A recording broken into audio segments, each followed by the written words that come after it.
You're going to really enjoy this, folks.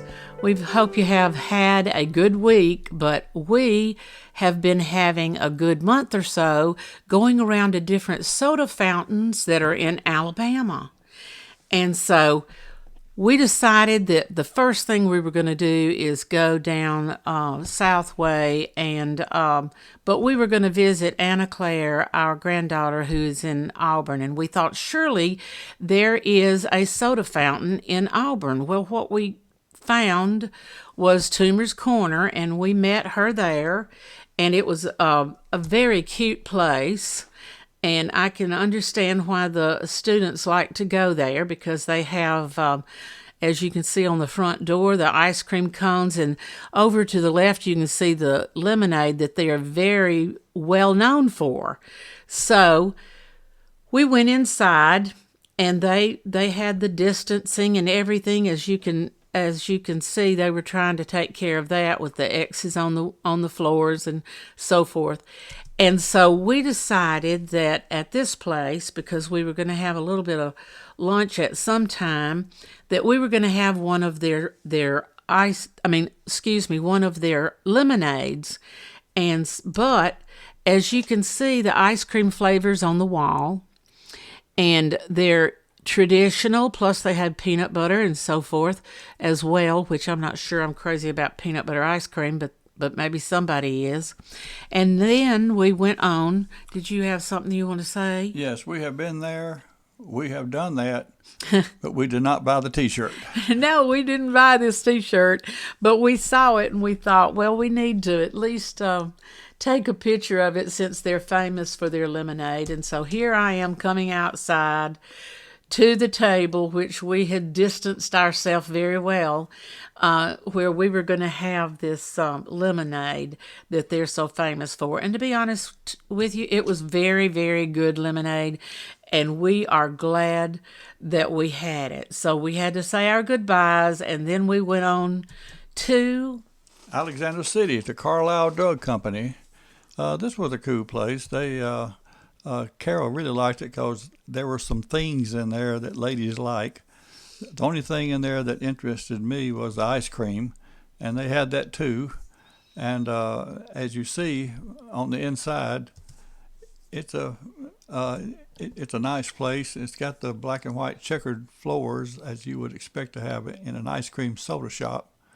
But the ice cream was pretty good. And they had to take up the stools temporarily that are normally all the way across there, and so took a little bitty video here.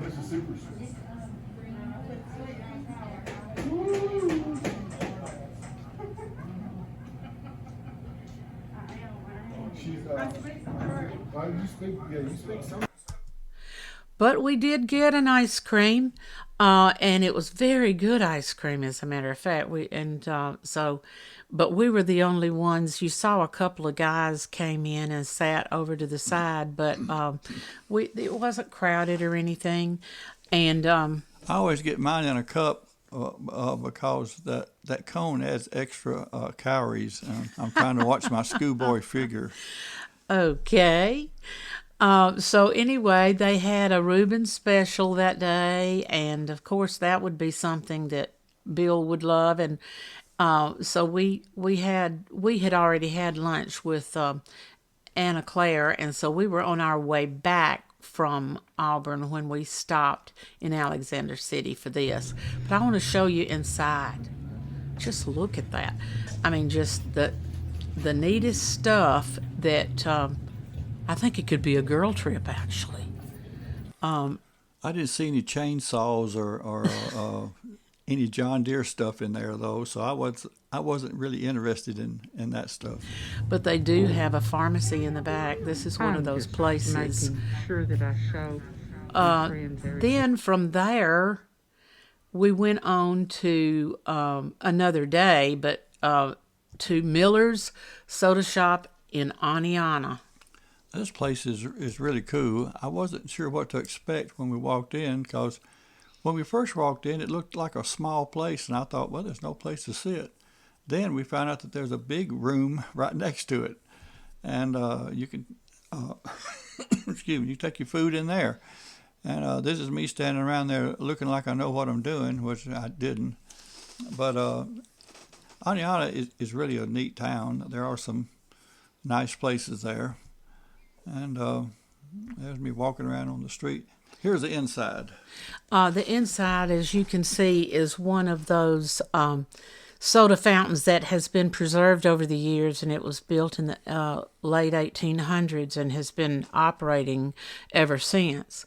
You can see they've got the tables up by the soda fountain where people cannot get too close, and that's what the rules are. But then they had wonderful things to eat, like this strawberry sundae, and I that is not one that I had, but someone else did, and so I took a real close picture of it. They have a great menu. As a matter of fact, and I won't linger out on that menu because you really can't read it that much anyway, but they do have a menu for lunch, and they have some very good lunch sandwiches. And there's Bill. He's sitting there. We've ordered a taco salad because we want to try to not be too overly full, because we plan to get an ice cream here. But I washed it down with a chocolate shake. So anyway, there's also it's Main Coffee Street. It's called. They have different coffee in there as well, and they have that sign up there. This is our food, and we were very, very pleased with the. We didn't think that an ice cream shop would have that good of a taco salad, but Bill's he got his with beef, and I got mine with chicken.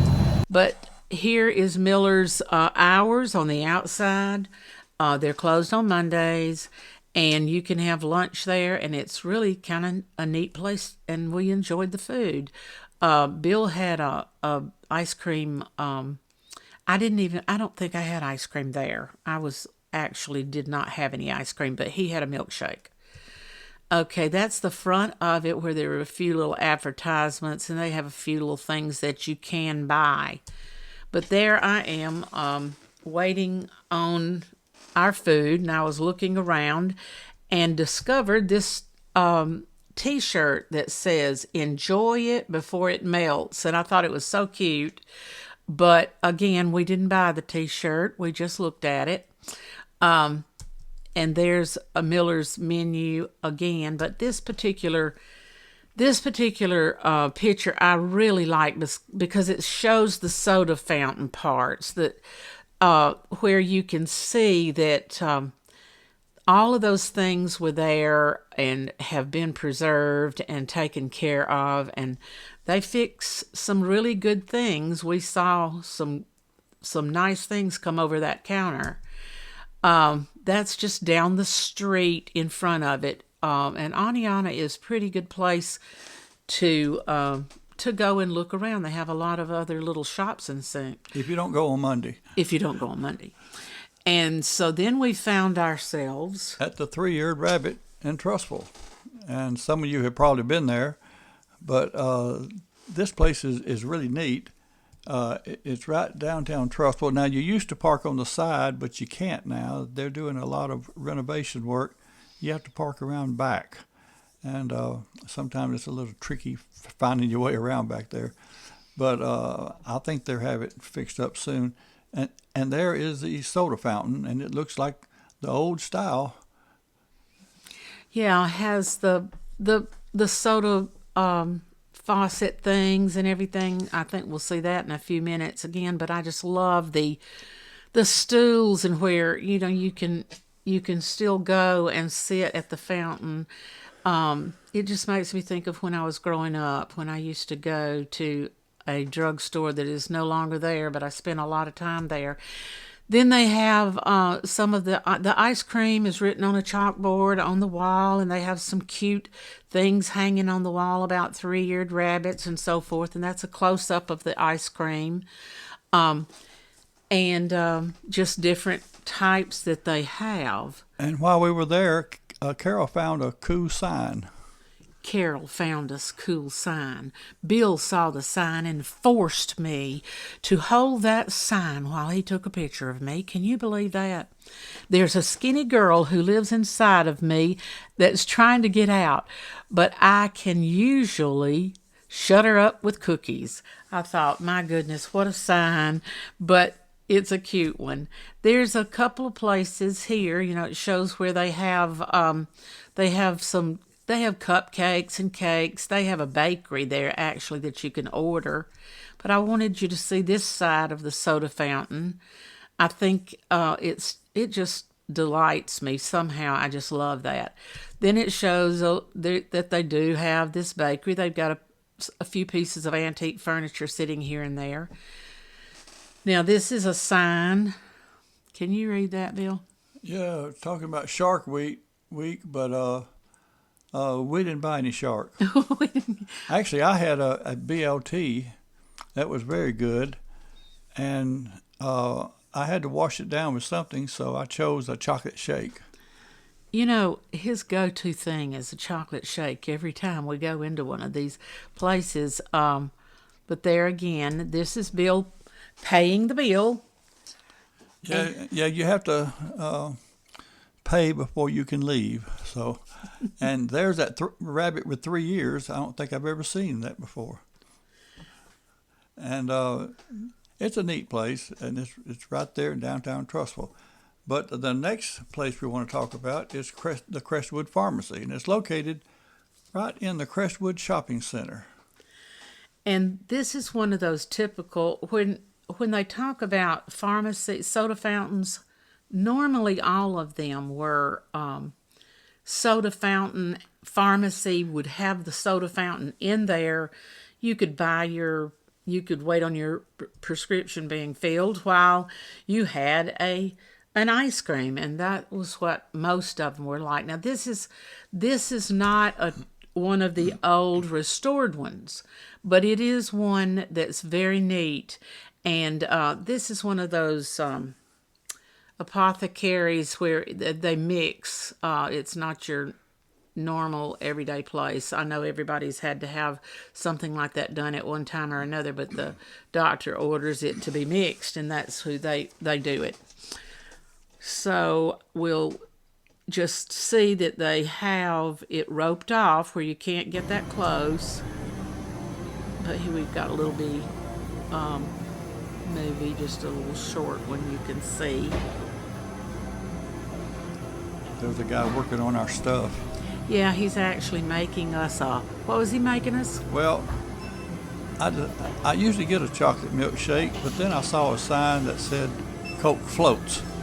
And so I decided to get a Coke float this time. So there Bill is with his Coke float, and he's just so excited. So we're going to sit down, and we're going to take our mask off. We were the only people in there other than the guy who owned it. And so we took our mask off, and we enjoyed our Coke float. And I hadn't had a Coke float since I was a kid. So that was kind of fun. Now, we had to space these things out. Otherwise, we would never have been able to eat that much ice cream. Yeah, we'd have to buy new clothing, too. But really, to tell you the truth, we didn't gain any weight during all this time.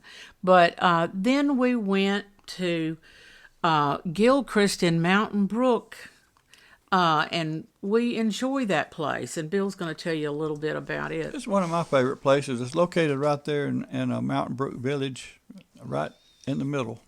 And they make fantastic chocolate shakes. But my favorite thing in there is the fresh squeezed limeade. And they have great sandwiches, too. And why would that be? Well, my dad used to make limeade almost every week on Sundays. And it kind of takes me back, but it's really, really good. Yes, every time we go, we'll get a sandwich. They have very good, like they have egg salad sandwiches, they have tuna sandwiches, chicken salad sandwiches, and our favorite to get is the ham sandwich, and they're just simple, and then you get you a limeade to drink with it. But it is one of the old fashioned that's been there for years. I should have taken a picture on the wall. It tells how long they have been there. So it's a family owned, and they know how to make those milkshakes that when they bring it to the table, the extra is in the metal container, what is it called? No, It's stainless metal. steel. Yeah. Stainless steel container like that they use on the mixer. So they had to take all of their tops off of their stools. That was the rule in order for them to go forward where they could do this during COVID. But I got a milkshake that day, a chocolate milkshake, and you can tell from my face that was a very good chocolate milkshake. Don't get one. I don't know, probably I haven't had but one other one there at Gilchrist. We usually get the limeade, but this was the day for ice cream. So then, I believe it was the following day, we found ourselves at the Edgewood Creamery in Homewood. Yeah, if you drive down Oxmoor Road, you pass on through Homewood, and before you get to Green Springs Highway, there's a group of shops there. One of the shops in there is Dream Cakes, and some of you may have eaten there before. I don't know, but it's not a bad place to eat either. But we were looking for ice cream, and here's the inside. You can't eat inside right now because this COVID stuff, but you have to order inside. So we did, and then as you can see on the wall, they do the traditional chalkboard type writing on the wall like most soda fountains do, and then we also saw some of the other ice creams that came out. They were not what we had ordered, but they have all sorts of different types, and so we went out and found ourselves a table to sit at to eat our ice cream. Bill got his in a cup, but Yeah, it was hot. and it was very, very hot. And I got mine in a cone, and so I was struggling to try to eat that. You know how that is, as fast as it would melt, and then finally the top fell off. So it kind of saved me from eating too much ice cream. But yeah, my top fell right off onto the table. We had this young man who walked by, and he said, can I take y'all's pictures where, and I was so thankful that he did, because we could get both of our pictures together. But then it may have been that same day. I'm not sure. It was the same day we went to Bluff Park Ice Cream Shop. Yeah, this is located up on top of the mountain there in Bluff Park. And going to 2 ice cream shops in one day is pretty tough, but we did it for you. But this is a traditional ice cream place, and the ice cream was very good. As you can see, they've got their chairs turned around and pushed up toward the soda fountain where you can't get too close. But it was a very good ice cream. And you see Bill is ordering something there. As a matter of fact, I had already had the ice cream at the other one that morning, and I just didn't have any ice cream, but we enjoyed the place. Bill got some, and they had some pretty paintings on the wall of the area where they are, and I thought they were worth seeing. And there it is on the corner, the ice cream shop in the painting, and it was just a real neat place on the inside. And there is the guy fixing, I don't know, what'd you get, a milkshake? No, not this time. What'd you get? There's a picture. Okay, all right, I'll show. Okay, so there he is fixing what Bill ordered, and we're sort of taking a few pictures here and there and around in the area.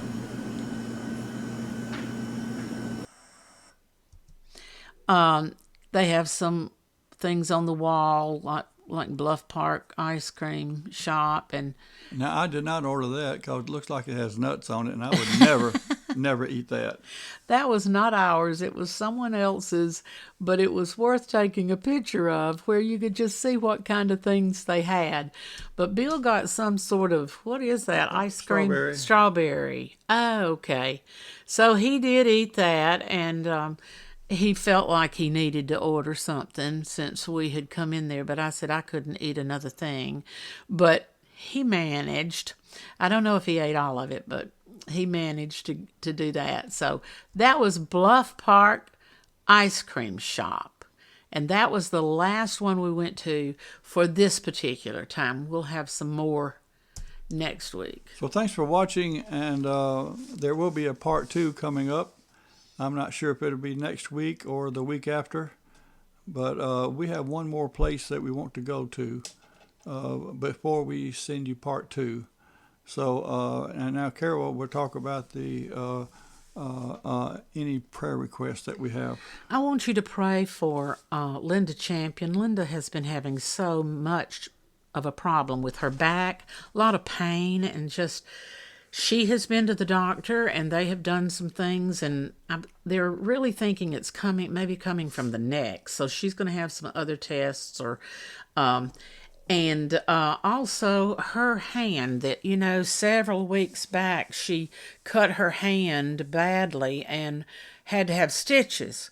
Well, their concern now when she went back is that there's some numbness in one of the fingers, so they're going to have to check and see about that. So pray that Linda's back gets better, that they will find out what's going on, and pray for her hand. Also continue to pray for Alandra, and they have their wedding, her son's wedding coming up the end of October. But pray for her as she continues on her journey with her dialysis and so forth. And pray for Donna, because there are things with Donna that just come and go. She had terrible headaches last week, and it was hard for them to even find any relief for her. So let's just keep praying for her as well. And I tell you, we just need to pray for all of us, because God has been really good to help protect us totally protect us from this virus. Our children and our grandchildren, some of them have had it, but we have managed not to get it yet. And so Bill is going to have a prayer for us, and then we will see you next time. Good morning, Branches. We made it to October. This is one of my favorite months, October and April, because the weather is always so nice. And you notice I kind of changed the screen here to celebrate fall coming. Now for the prayer today, I did something a little crazy. I was going to write a prayer based on the Lord's Prayer that Jesus taught us. And then I really got crazy and decided to make it a poem. So please don't laugh too hard. Remember, it is a prayer. So let's pray. Our Father in heaven, how holy are you? Your kingdom has come, and your will is so true. In heaven and earth, your name is well known, and bread is provided from where wheat is grown. And may I forgive as you have for me, and show love to others and help them to see. Please let the temptation pass us today, and the evil one's darts will all go astray. Amen. All right, we're going to finish up Mark chapter 9. We'll actually be on a whole chapter next week, maybe. We shall see. But now, Peter and Jesus and James and John are all coming back down from the mountain where they just witnessed a transfiguration event. And so when they get down there, the disciples, they find out, are still rookies when it comes to casting out demons. And there's a bunch of fussing going on. And so let's read it. We're picking up at verse 14. When they came to the other disciples, they saw a large crowd around them, and the teachers of the law were arguing with them. As soon as all the people saw Jesus, they were overwhelmed with wonder and ran to greet him. "What are you arguing with them about?" he asked. A man in the crowd answered, "Jesus, I brought you my son, who is possessed by a spirit that has robbed him of speech. Whenever it seizes him, it throws him to the ground. He foams at the mouth, gnashes his teeth, and becomes rigid. I asked your disciples to drive out the demon, but they could not." "You unbelieving generation," Jesus replied, "how long shall I stay with you? How long shall I put up with you? Bring the boy to me." Now, Jesus seems a little frustrated here, and with what's going on, there seems to be a lack of faith going on with everybody. So Jesus asked the boy to be brought to him, and I imagine this was a great moment of hope for the father. So they brought him. When the spirit saw Jesus, it immediately threw the boy into a convulsion. He fell to the ground and rolled around, foaming at the mouth. Jesus asked the boy's father, "How long has he been like this?" "From childhood," he answered. It has often thrown him into the fire or water to kill him. But if you can do anything, take pity on us and help us." So let's look at what has happened to the boy so far. He's had a hard life. First of all, he was robbed of his speech. He's been thrown to the ground. He did it right in front of Jesus. He foams at the mouth. He gnashes his teeth. He became rigid. I wasn't sure what this meant, so I looked it up, and Mr. Vines helped us here. It means to dry up or to wither. I don't know where they got the word rigid here, but that's what it means. He had convulsions, and he had been inflicted from childhood, and the demon tried to kill him. And so he's been through this all of his life, just about, from early childhood. This was really a pitiful situation for both boy and father. The father asked for pity, and he will receive it, but he used the word "if." And that brought on an interesting exchange in verse 23. "If you can," said Jesus, "everything is possible for one who believes." Immediately the boy's father exclaimed, "I do believe. Help me overcome my unbelief." When Jesus saw that a crowd was running to the scene, he rebuked the impure spirit. "You deaf and mute spirit," he said, "I command you to come out of him and never enter him again." The "if you can" there in verse 23 is hard to figure out how to read it out loud. Jesus is really repeating the words of the Father, which kind of showed a weak faith.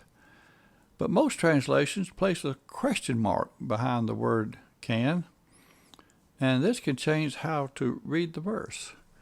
If you read out loud like this, "If you can," which sounds a lot like something I might say if I was in a cocky mood, but I don't think a loving Jesus would have said it that way. I think what he meant was this, and I'm going to give you the Bill Brown version, the paraphrase here. "If you can believe, everything is possible." I think that's what he was saying here. I don't think he was being catty with him. That's the kind of things that we do, but not him. So the boy's father did express belief, but he asked for more faith. There is faith, and then there is faith. Some people just seem to have a ton of it, and some folks just have just a tiny bit of it. So let's see what happened. Verse 26. "The spirit shrieked, convulsed him violently, and came out. The boy looked so much like a corpse that many said he's dead. But Jesus took him by the hand and lifted him to his feet, and he stood up. After Jesus had gone indoors, his disciples asked him privately, Why couldn't we drive it out? He replied, this kind only comes out by prayer. So it seems like there's different powers of spirit of demons here. I keep seeing this pattern in Mark where the power of God mixes with a person's faith, and that's when miracles are done. Watchman Nee made an interesting observation. He said that in the days of Jesus, they had no problem believing in miracles, but they had an issue with salvation by faith alone. But today we have the opposite problem. We have no issue with salvation by faith. We just have trouble believing in miracles. Now, some say that the miraculous gifts of the Spirit are no longer in use. I'm not so sure that's right. Now, that may be the case where the Bible is plentiful, but where there's not as much need for that.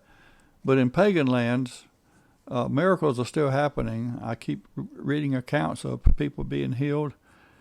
And one writer in Chinese even wrote about a dead person being raised. So these miracles are a sign for unbelievers. Now, where you have the Bible, they can get enough out of that to have faith. But the miracles are to show them the power of God. Now, I have a great title for a book. I'll never write it, but if you want to write it, you can have this title. I'll give it to you for free. And it's a cool title, and here it is. Since my father owns the cattle of 1,000 hills, why am I eating spam? So I'm afraid we're happy with potted meat or Vienna sausages, which I like all that stuff, and I like spam. But when your father owns a cattle of 1,000 hills, you could be eating filet mignon. I'm not sure that we tap into all that's there. But look at verse 29.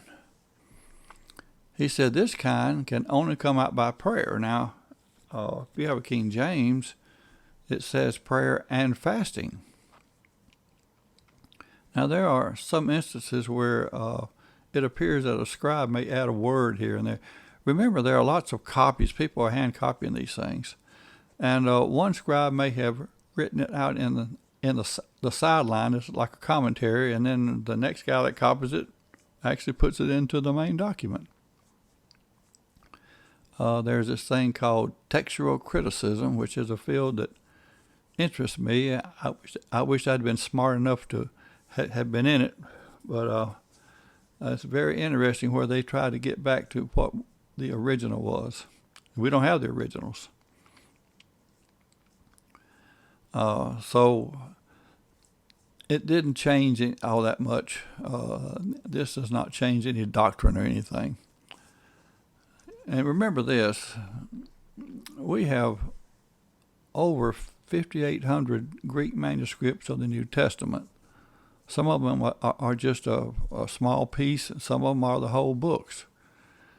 And there are a lot of other manuscripts written in Latin and Greek, Coptic, and other languages, over 10,000 copies of them. And we also have many quotations from the early church fathers. Now, one person said that that they could take all the quotations from the early church fathers and come up with most of the New Testament. But I'm not sure about that. I don't think anybody's done that. So I'm not sure about that, but there would be a lot of quotations from them.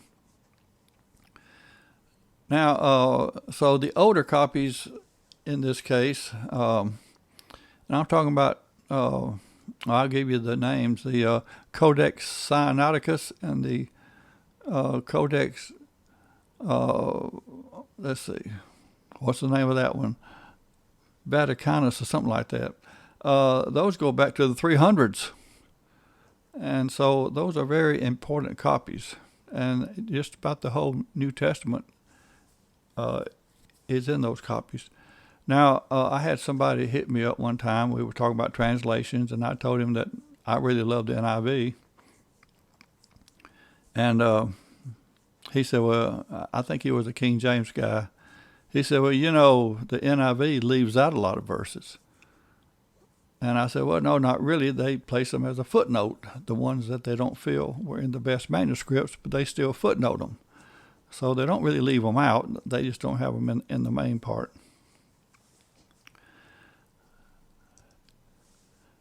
Now, it seems like these demons are different levels of power here, and this one must have been extremely nasty.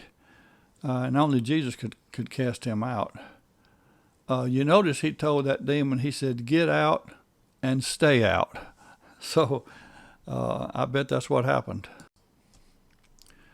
All right, verse 30. So they left that place and passed through Galilee. Jesus did not want anyone to know where they were, because he was teaching his disciples. He said to them, the Son of Man is going to be delivered into the hands of men. They will kill him, and after 3 days he will rise. But they did not understand what he meant, and were afraid to ask him about it. I think maybe they just didn't want to believe what he meant. What he said was quite clear. I don't know how much clearer he could be. I'm going to be killed, and I'm going to rise in 3 days. But remember, these guys don't have the Holy Spirit living inside of them like believers do now. But they will at the day of Pentecost, and things will change. They will have a better understanding of what's going on. Verse 33, when they came to Capernaum, when he was in the house, they asked him, he asked them, what were you arguing about on the road? These guys are always fussing. But they kept quiet because on the way they had argued about who was the greatest. Sitting down, Jesus called the 12 and said, anyone who wants to be first must be the very last and the servant of all. He took a little child whom he placed among them. Taking the child in his arms, he said to them, whoever welcomes one of these little children in my name welcomes me. And whoever welcomes me does not welcome me, but the one who sent me. Now, it appears like some things will never change. You get a bunch of people together. Eventually, there'll be some kind of argument. These guys were arguing over who was the greatest. But they didn't want to tell Jesus what they were arguing about. He knew what they were arguing about. But it was kind of a silly argument. I mean, let's face it. You can narrow it down to Peter, James, and John. They got to go up on the mountain. So if there was a greatest, it would be one of those three. But I think Jesus's idea of who the greatest was much different. He measures greatness differently than mankind does. Greatness is measured by servanthood, and it's measured by humility. Look at this verse from Luke. For all those who exalt themselves will be humbled, and those who humble themselves will be exalted. That seems strange. That's called a paradox. And Jesus uses quite a few, especially here in Mark. He said to save your life, you must lose it. That sounds weird, but it's true. He said to become great, you must become humble. And to be first, you must be last. So Jesus uses several paradoxes here. Now we see how much Jesus loved the little children, and we used to sing a song back when we were younger. Red and yellow, black and white, they are precious in his sight. And that is true, and we need to add any other color anybody can come up with too. Jesus loves all the little children. And we will see more about Christ's love for children in chapter 10. Verse 38, Teacher, said John, we saw someone driving out demons in your name, and we told him to stop because he was not one of us. Do not stop him, Jesus said, for no one who does a miracle in my name can in the next moment say anything bad about me. For whoever is not against us is for us. Truly I tell you, anyone who gives you a cup of water in my name, because you belong to the Messiah will certainly not lose their reward. This is a good lesson to learn. There's a lot of fighting and argument that goes on among denominations, and you see people, Calvinists and Armenians, fight with each other, and there's lots of nasty things on YouTube about each other, and some will say this person's from the devil and all that, and we can disagree with some of the doctrines of these folks, but if they are following Christ and they're not opposed to us, and they have a fairly orthodox beliefs, then they're on our side. We may find these folks to be good companions in a foxhole one day. You just never know. And verse 42, if anyone causes one of these little ones, those who believe in me, to stumble, it would be better for them if a large millstone were hung around their neck, and if they were thrown into the sea. If your hand causes you to stumble, cut it off. It is better for you to enter life maimed than with 2 hands to go to hell, where the fire never goes out. And if your foot causes you to stumble, cut it off. It is better for you to enter the life crippled than to have 2 feet and be thrown into hell. And if your eye causes you to stumble, pluck it out. It is better for you to enter the kingdom of God with 1 eye than to have 2 eyes and be thrown into hell, where the worms that eat you do not die, and the fire is not quenched. Everyone will be salted with fire. Salt is good, but if it loses its saltiness, how can you make it salty again? Have salt among yourselves and be at peace with each other. Oh, by the way, this is another place where we have some textual issues. Verse 46, you're seeing the newer translations, there is no verse 46, because verse 46 actually was in verse 48. And so the newer translations would not have it. Now, some commentaries say when Jesus was talking about little ones there in verse 42, that this could be any age who is a believer, and that may be true, but I keep thinking he might be still holding those children. And I get a picture of these children sitting in his lap, and children are helpless and totally dependent on the care of adults. And the spiritual upbringing and proper guidance of a child is a very important task. When I read of children who are abused or sold into trafficking, it infuriates me. And I wish I could be in charge of their punishment. God actually is in charge of their punishment, and while I have never experienced having a large millstone tied around my neck and cast into the sea, if that is better than the punishment they will receive, then I'm happy to let God have the honors. Now there comes a time when we must decide when the Bible is speaking literally or symbolically. I don't think Jesus is talking about chopping off body parts here. I think he's saying to take control of whatever is causing your sin. You don't have to chop it off. And as children, I guess everybody sang the little song about the worms crawl in, the worms crawl out, the worms play pinochle on your snout. Well, Jesus kind of talked about that too. And this is just a small picture of hell. But about hell, it's going to be a real place. And only Christ can save us from it.